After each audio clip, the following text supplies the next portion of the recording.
Welcome to the Effect. Welcome to the Ethos Effect podcast. Podcast. After building and learning from failures, We discovered our ethos and leveraged it to scale, sell, and build again our seven-figure businesses. whether you're starting out or leveling up. This podcast is your source for innovation and lasting impact. Welcome back to the Ethos Effect. I am Donovan Reichus, joined with Chelsea Reichus.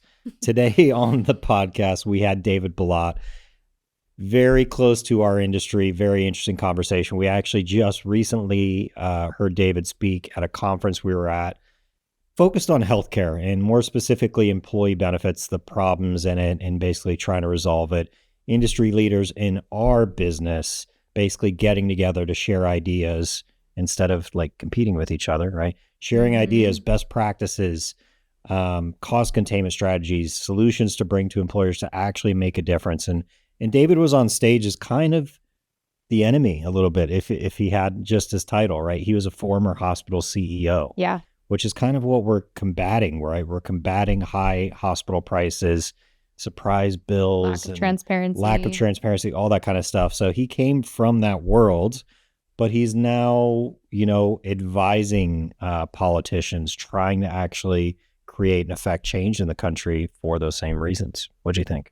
I thought he was, obviously he's super impressive if we invited him to be on the show, and I think I mentioned it in the show, he's got this quiet agency and confidence about himself and what he does. And I think it lends really well to him advising politicians and being on major news outlets. And he writes for these huge publications. And it's because he's focused less on political bipartisan, initiatives. And he's focused solely on the patient. And that was one thing I really took away from our conversation is, he consults hospitals, he consults politicians, he works with advisors like us. He understands every single part of the healthcare supply chain and has a really holistic view of what is the problem with American healthcare. And you'll see how he answers that. And it comes down to the patient. No one's focused on the patient. Yeah. This isn't necessarily a podcast about, our side of the business. If you're an American that has once received care, I think you'll find it interesting, or if you try and follow politics at any level. I found it interesting. I said he ran for Congress, ran for the House of Representatives, and he basically said he failed masterfully or something to that effect, that it did not go well. But all I could think of while he was kind of going through his talk is like, actually the path he took by not succeeding in that is actually going to allow him to make more change than just being a single member of the House, right? Because now he's kind of advising and able to, put his opinion out there and teach people on a larger scale. Absolutely. Well, let's get into it. David Balat, founder of Healthcare Finance Specialists. All right. Today we have on David Balat. David, we actually just had the pleasure of hearing you speak in San Juan at a healthcare conference. You had a session coming in as a former hospital CEO, which is kind of on the opposing side of what Chelsea and I do as benefit specialists. But from your talk and your background, you're kind of a reformed hospital CEO, now trying to bring the two sides together. Can you give the audience an introduction to yourself and your background? Sure. And I don't know how reformed I am. I've always been the same way. It's just trying to function in that system is difficult. Yeah. Which is why I'm no longer in it and doing what I'm doing now. But as far as my history is concerned, I started in healthcare very young. First job was at the age of 15, working in medical records in a hospital, and worked my way through just about every department there. Found my niche really to be on the administrative side. I was pre-med, but that wasn't the route for me. Same. It's funny how that works, huh? Yeah, no, and I'm thankful I went through it, and I'm glad I went through organic chem. Said no one ever. But and it started my career administratively with the Memorial System in Houston, and then worked for Sisters of Charity, that then merged with Incarnate Word to become the Christus System. And then at a very early age, or very young age, became vice president of operations for $60 million group practice in the Texas Medical Center, 55 physicians and all the ancillary services. And very grateful for that group of doctors. They let me screw up a lot, which was some of my best learning lessons. And there I just started consulting. And what I learned working with the bigger systems and bigger organizations is that I learned two things about myself. One is I don't make a great employee. And two, I like working on things that I enjoy. And my view of how patient care can be conducted is very different from the mainstream way, typically in the hospital, by the hospital insurance companies.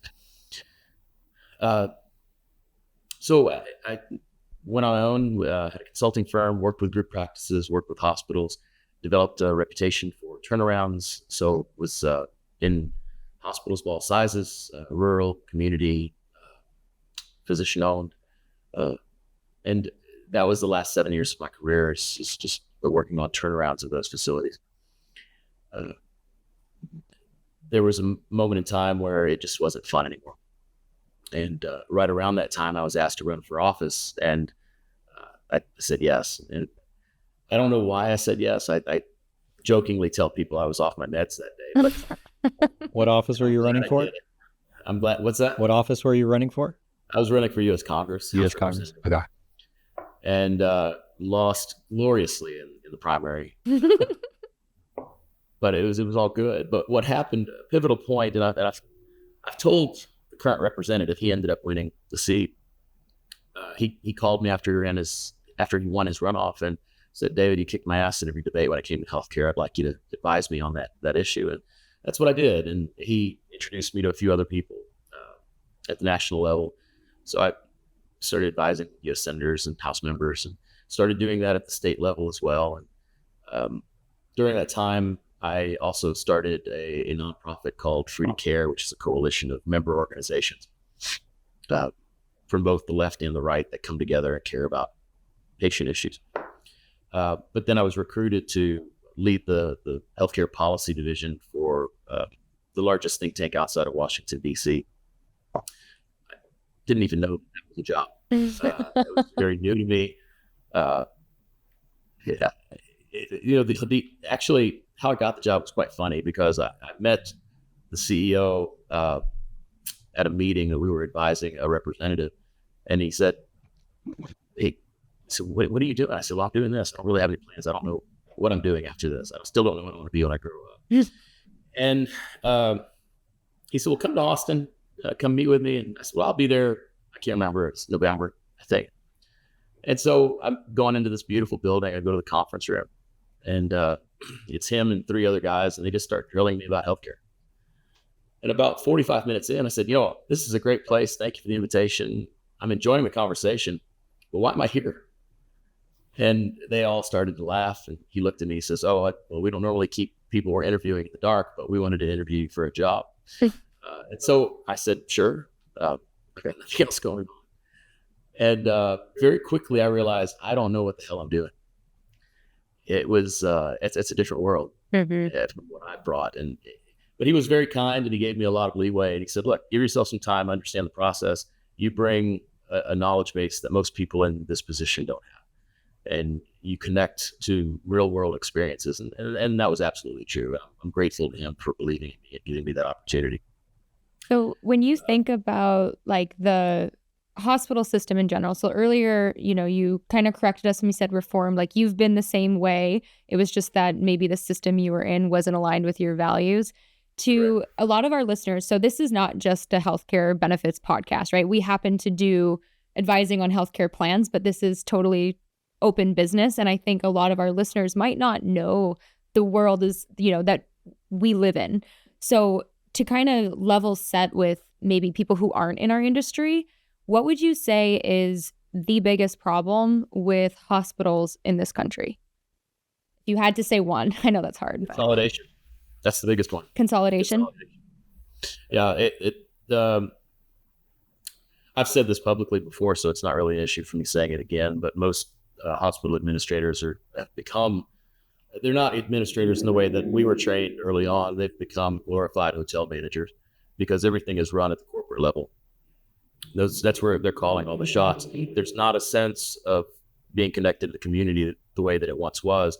There's not a sense of partnering with physicians because now they're employing doctors. That's another significant issue. If you want to talk about another problem, 13, 14 years ago, the number of independent or the number of employed physicians was 30%, or the percentage of physicians employed was 30%. Today it's 70, so it's flip-flop. And I remember, even 20 years ago, some of my colleagues said, I can't wait for the day that we can cubicleize physicians like we do engineers. They just did not enjoy working with them. Oh. I love working with physicians, but many of my colleagues did not and still don't to this day. So that's why you saw the effort to try to employ them. And I think I may have said this at the conference. A physician mentor of mine said something to me that really colored the way that I view hospitals. And he said, nothing happens in a hospital except for at the tip of a doctor's pen. And what hospital administrators have done over the last decades is they have employed the pen. They've controlled the pen. They've bought the pen. And that's why we're seeing cost increase. And that's why we're seeing the moral injury of physicians that are driving more suicides. That's why we're seeing patients being more frustrated with the system on the whole. No, that makes perfect sense. A question that we've always had, and this might get a little technical for some of our listeners, so apologizing in advance, but Sure. Medicare is obviously the largest insurer in the country, right? Hospitals, to my knowledge, correct me if I'm wrong, make profit off of Medicare patients. So when we transition to commercial, so group health plans, why do you see hospital systems not wanting to, it's called reference-based pricing for everyone that's listening. That's where we use Medicare as a reference for the cost of services. When you put that into a commercial plan, why is it all of a sudden hospitals can't make money off of using Medicare as a benchmark? There's a lot of layers to that question, and there's a lot of layers to the answer. So if everybody had Medicare and everybody walked in the door, and you're not talking about bigger academic hospitals, and your cost structure is such that it's not inflated, yeah, you can make a small margin on Medicare. Many hospitals can't, legitimately. And that could be because of their own decisions on management. It could be because they have a really high acuity hospital, like an academic medical center. It's expensive square footage, even more so than a regular hospital. So the baseline is not all hospitals are created equal. Okay. There are different kinds of hospitals. The other reason is, I prefaced it by saying if everybody had Medicare, everybody doesn't. And so because of EMTALA laws that were originated under Reagan in the 80s, anybody who presents in the ER must be seen regardless of ability to pay. So many people, and some people, depending on the market, really, depending on community, it can be a very high percentage, it can be a very low percentage. So you have hospitals contributing to uncompensated care. What many hospitals are then saying is, well, we have to charge more on the commercial side to be able to keep the doors open because so that's the quick and dirty answer. But there's again a lot of layers to it. No, that makes sense. I know you've done a lot of speaking. Obviously, that's how we met you, was watching you on a big stage. But you've taken that one step further, and you're getting in front of real legislative decision makers. Talk to us about how that came about, and what that process is like really being a part of real change, right? Not just talking about it. And is it getting somewhere, I guess? That's a good point. Is it real change? I know change happens slow, but do you see positive movement in those kinds of things? So I talked about the nonprofit that I founded and was the executive director of for about 5 years. I'm now on the board. When we first started, we had two primary issues that we were wanting to champion. One was price transparency in the hospitals, and the other was PBM reform. When we first started, congressmen and senators, they had no idea what PBM stood for. No idea. Hospital price transparency was a big hurdle. But we were able to get them both elevated to the point that that's a lot of what you hear about now these days. So very proud of that. Was it something that I did personally? No, I was part of a really big community. And that's what it takes. It takes the grassroots, because when you don't have money to give and fund campaigns, all you can do is bring the voters in their districts, Right. to say that this is something I care about. I want you to pay attention, because they're typically using the money they get from special interest and lobbies to try to change the hearts and minds of their constituents to get them to vote for them. Does that make sense? Yeah. So yes, but all that being said, we had a PBM. I don't know if I think it was yesterday. We had a PBM bill that Congress punted. Why? It's bipartisan. People on both sides of the aisle were in favor of it. But I think I know the answer why. And it's frustrating. Yeah. Because I've had many people say to me, lawmakers say to me, campaigns are expensive. And out of frustration, I think I posted yesterday on social media, if we really want to fix healthcare in this country, we need to have some serious conversations about campaign finance reform. Yeah. I think that's so true in so many things. If there weren't that amount of dollars coming in from special interests, I think we could fix a lot of problems in this country. Because it kind of changes things from truly working for the constituents to how can I get reelected to do a few things for the constituents instead of the best things. Can I tell a quick story? Absolutely. Please. I was in a lawmaker's office, and he introduced me to his healthcare legislative expert. And Was it an intern that was fresh? No, this is a staffer, A very real person? bright, Okay. A lawyer, Yeah. in fact.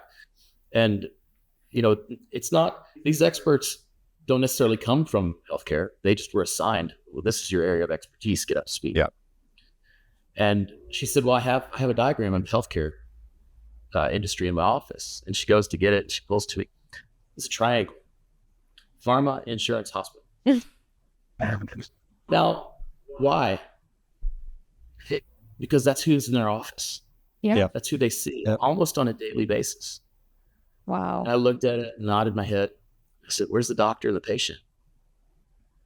And she's come around. I mean, they don't think about it. These guys are intelligent. They're brilliant. Their expertise and their knowledge base the breadth is fantastic, but the depth is just so shallow. And that's why they need people like you all and me and people listening to this podcast. They need to learn from the people who do this on a daily basis. That story reminds me of one of our first episodes was with Michael Gorton. He's the founder of telemedicine.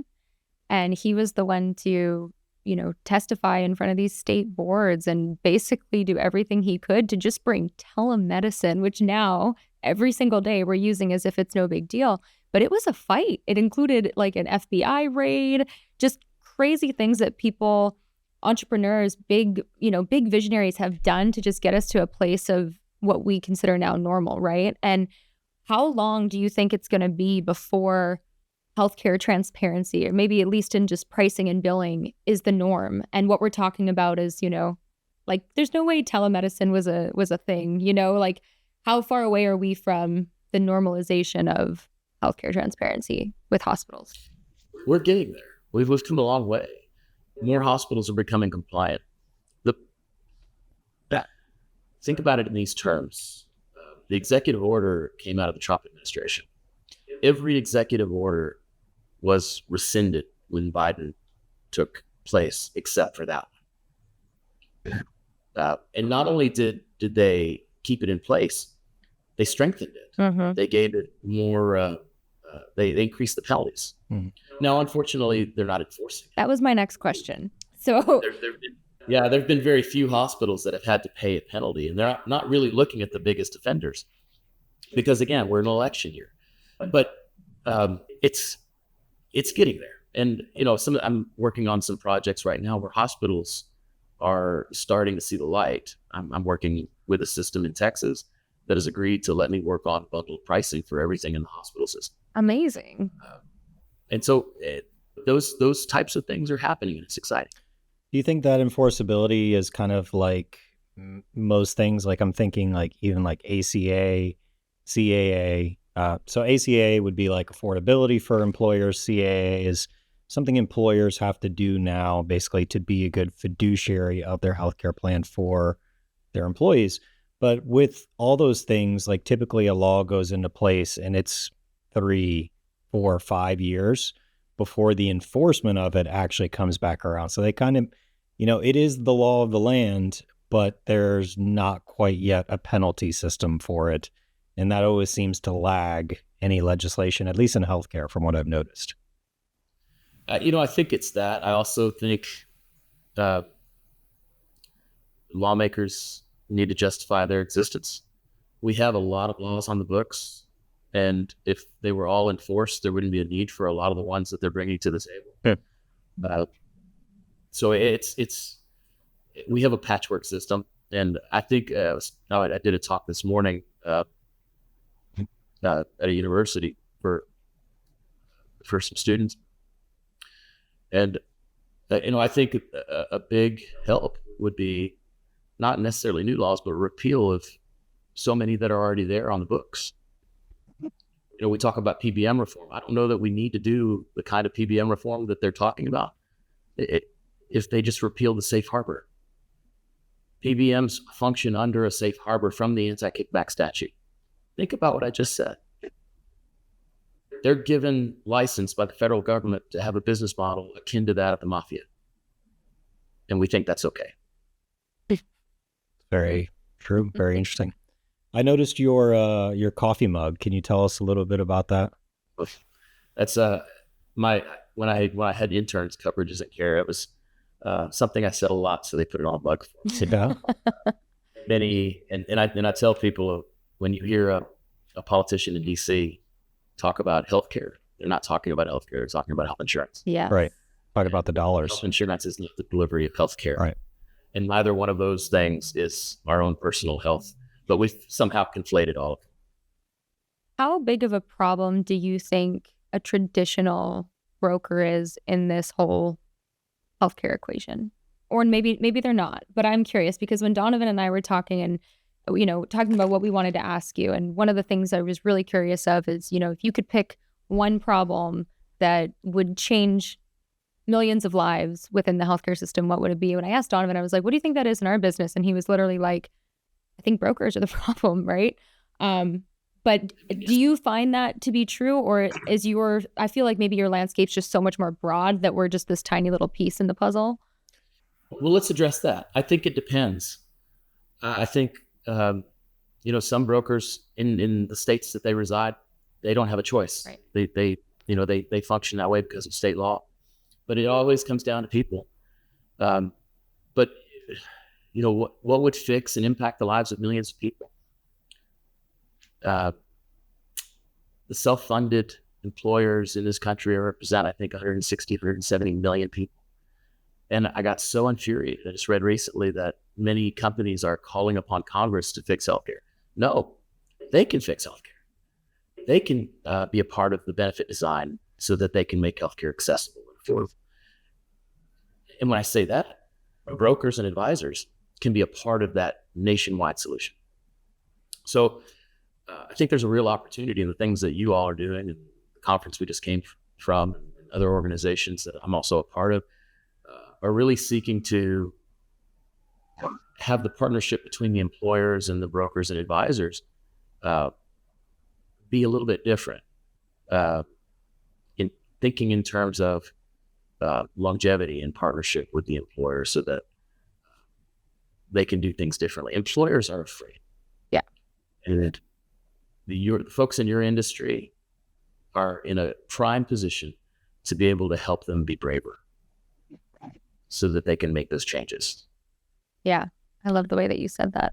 What do you think, in general, employers in this country should know about, I think there's just a big knowledge gap of even understanding that there are alternative solutions, regardless of the size of employer. Maybe we could talk about an employer with 500 plus employees, and they'll say these ridiculous things like the claims are the claims. And I'm like, we're not asking your employees to have different conditions or claims.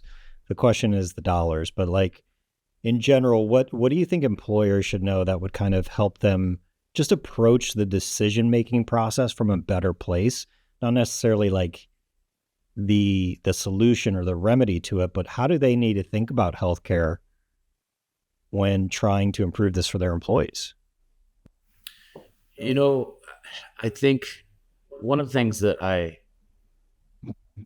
saw when I was in policy work is that they're very wonky. They're in the data, they're in the research, and that's great. I think it's necessary, but it doesn't change people's behavior. We can receive it, it's head knowledge, but it doesn't really change the heart. I think what needs to happen is that you see a lot of things in your business. You need to collect those stories. You need to collect those experiences and use that as part of your education with the employers to say, let me tell you what happened with this employer. And we've seen books that do that. They've written whole chapters on what Rosen has done or HEB has done, just other organizations.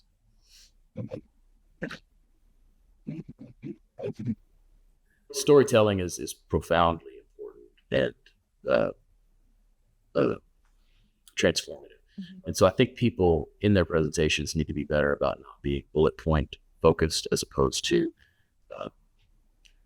telling something with a moral, telling something that engenders inspiration and hope.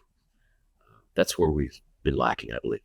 So employers basically hearing kind of the story of it instead of coming in and saying like, hey, we can reduce this 30%, right? Like hearing like, hey, here's how the process actually works. Here's what it means to the employee. Here's what it means to the company. Because employers they don't want to feel alone. Right.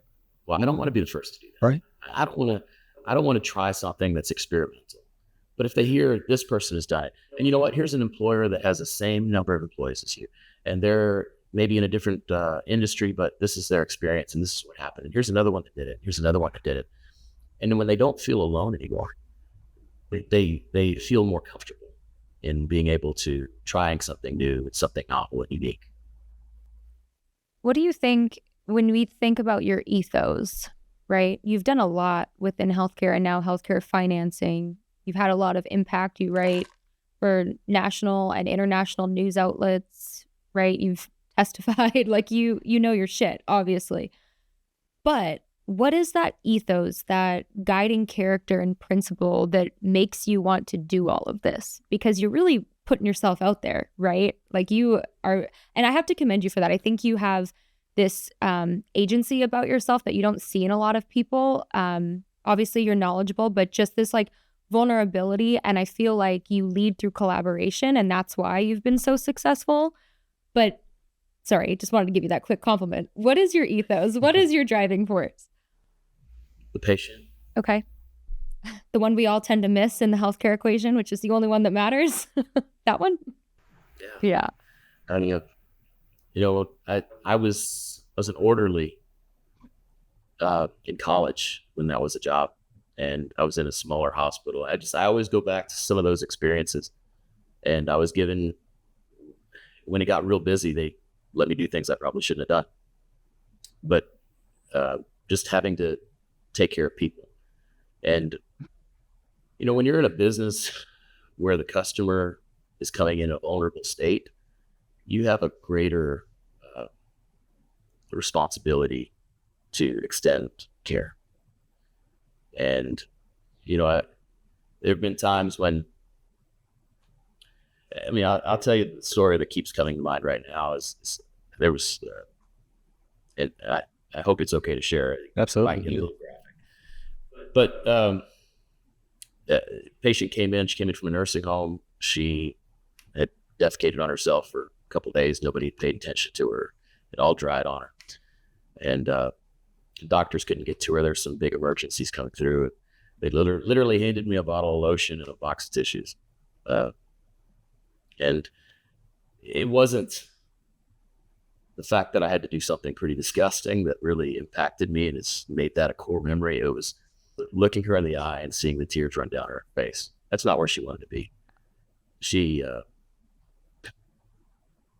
was devastated. She was embarrassed. She was ashamed.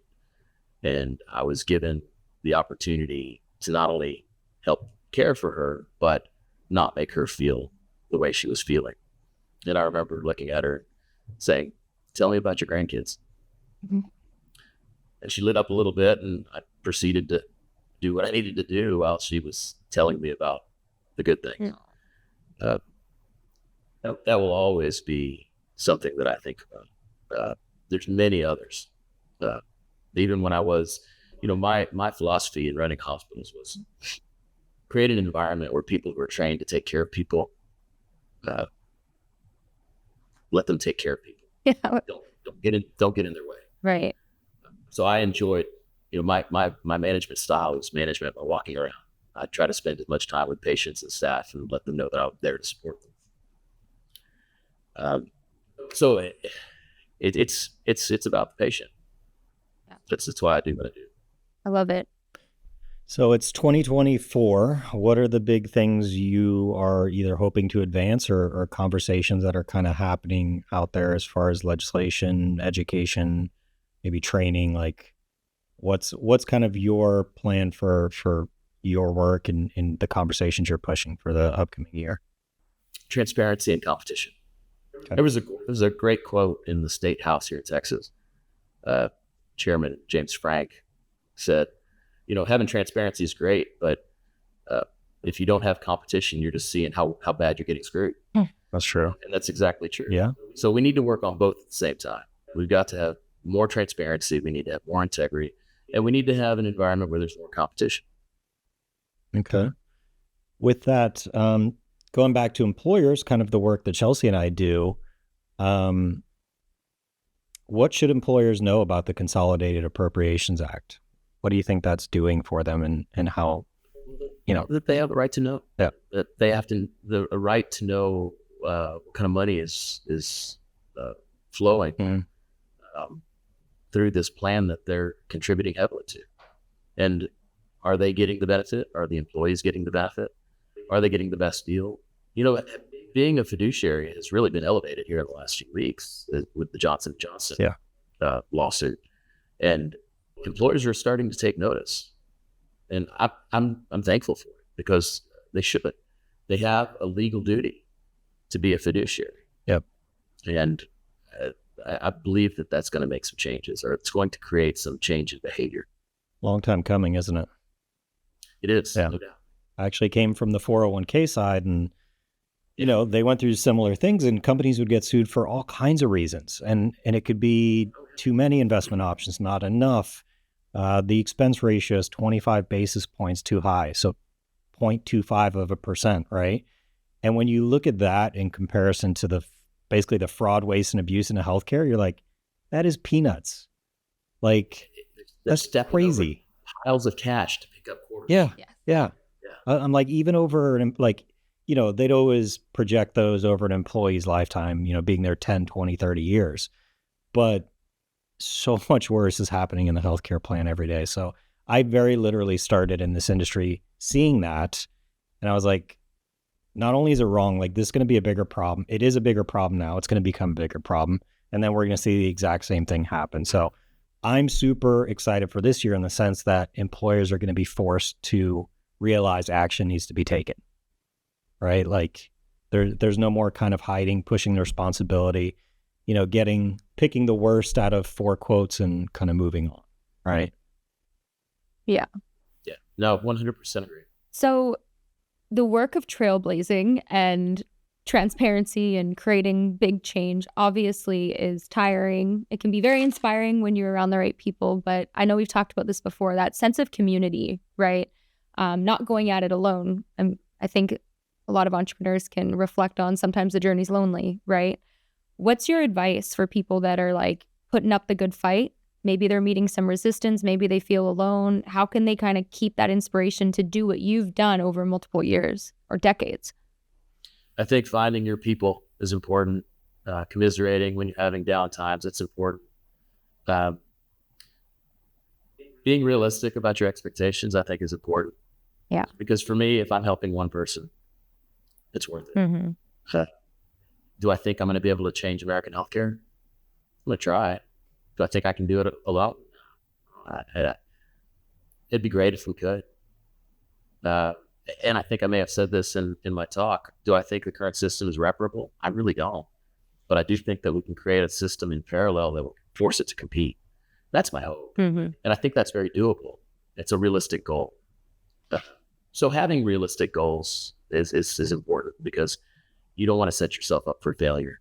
And having, having community to be able to bounce ideas off of, say, Dave, don't get crazy. This is always good. Do you rely on mentorship in any way? I have in the past. Yeah. I haven't. I think I tell you who I met just recently that we've become fast friends. That I look to as a mentor of sorts is David Balat. I knew his name was coming. I love that guy. Oh man, he tells it like it is.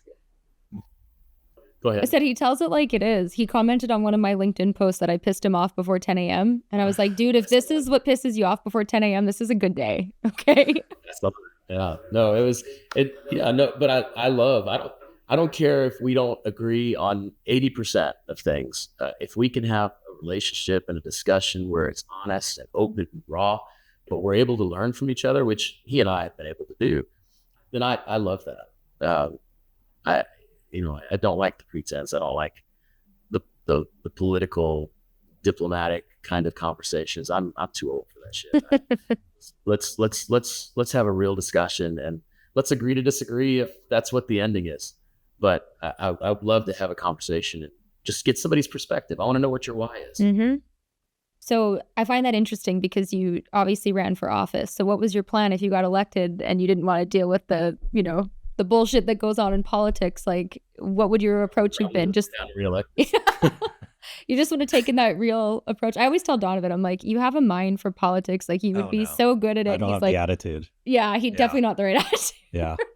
But I want to do the right things. I just want to skip to doing the right things with all, like you were saying, like, let's skip all the bullshit. Yeah. And let's just get to the doing. I would have voted for you, just so you know. You're talking about me? No, definitely you, David. Yeah. Thanks. I appreciate that. Donovan too, but no, I think that's what we need, right? We need that realness, and then coupled with the vulnerability and like the collaboration over conquering, because I completely agree. We are not going to rebuild a brilliant medical system in this country. It's just not going to happen. What we need to do is what you said, and build alongside it a parallel system that competes and forces these aligned interests throughout the whole healthcare supply chain. So our whole team most of our team came to the conference in San Juan, and we asked them, hey, what were your big takeaways? And I think 2 or 3 of them mentioned that exact thing that you said, which is, we're not going to rebuild the system. We're going to build one alongside that works better. So you're doing profound work. That's kind. Thank you. Well, I love the viewpoint of it, because you mentioned kind of failing or losing miserably for your run, but I think what you kind of came across maybe accidentally after that is actually going to allow you to make that change much better than you could have just being, a member of the House, right? Like you're actually leading this conversation for the rest of the country. You're having that discussion with the right people to do it. So it's really cool to see. Well, thank you. I appreciate it. So one of the questions I wanted to ask you, David, was, so much of what we do is about, it's almost like we're taking from the employer, the patient constantly, right? Like the prior auths are difficult. The insurance company is accepting or rejecting claims. Like they're just at the mercy of all these parts of the supply chain. What can a patient do to advocate for themselves and take control over their own healthcare journey? Get a primary care physician. I would even recommend direct primary care, someone to advocate for you. It's a complicated industry. I think it's needlessly complicated, but it's complicated as it stands today. So the layperson is not going to understand too much of what's going on. If you have a physician that you can partner with, that you see, that knows you, that you know them, that can help shepherd you through the system, that's the best way. Mm-hmm. Other than that, maybe a navigator with an employer that can help getting more informed. I think everybody should do that and understand it. It's people are scared of healthcare. People are scared of the topic. They don't want to get it. And that's true of lawmakers as well. I've seen them take the list from their healthcare expert as they walk out the door on what they should vote for and how to vote for it, not having read the bill themselves. So And some of them just don't. They stay away from the topic altogether. And if those people are doing that, how much more people that are you're looking at outside your window? So they need to partner with somebody who knows what they're doing. What's your opinion on steerage and incentivizing the behaviors that we want That's two different things. for patients? Not even the behaviors you want, but behaviors that make sense. Steerage and good incentives are maybe diametrically opposed or mutually exclusive.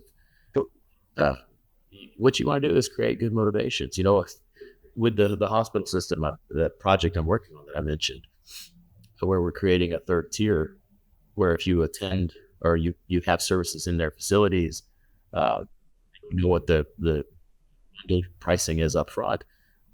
Patients can have zero deductible, zero copay, zero coinsurance. They don't have to. Is that not steerage with Well, incentive? steerage is directing someone to go to a certain place. You're steering them there. Okay, I guess what I'm referring to then would be like an optional incentive. More like a Steerage. direct The contract. decision is theirs. If they want to go to this other hospital and pay a $6,000 deductible, God bless them. That's fine. It's not necessarily the greatest option for the employer, but many of them are going to leave that decision up to them. But most people, when they see that they have no out of pocket, they're going to make that decision for themselves. Yeah, exactly. You were telling us a story, and I want to capture that on here about your motivations and whether people can tell them or not when you're in the lawmaking world. Can you share that with us? Now I'm trying to remember it. You were telling us a story about the greatest compliment you ever got was that when I was in Austin working with lawmakers as part of a think tank. You know, everybody has their pet project, or they're funded by this group, or the lobbyist is for this organization. And one of my favorite compliments was from a chairman. This wasn't public, but he took me aside. He says, you know, I can't figure out who you like, because you absolutely attack everybody. And I thought, well, you know, they deserve it. So why not give it out? So David, where can our listeners find you if they wanted to connect and learn more about your mission? I have a website. It's hcfinance.net, HC for healthcare. That's my website. And my Twitter is David Balat, HC, also for healthcare. Are you in healthcare? Sometimes. And LinkedIn, David Balat, Balat. Awesome. And we'll link all that in our show notes for sure. Thank you. Is there any last piece of advice that you have for entrepreneurs? Do what you love. Follow your passion. Do things that you enjoy.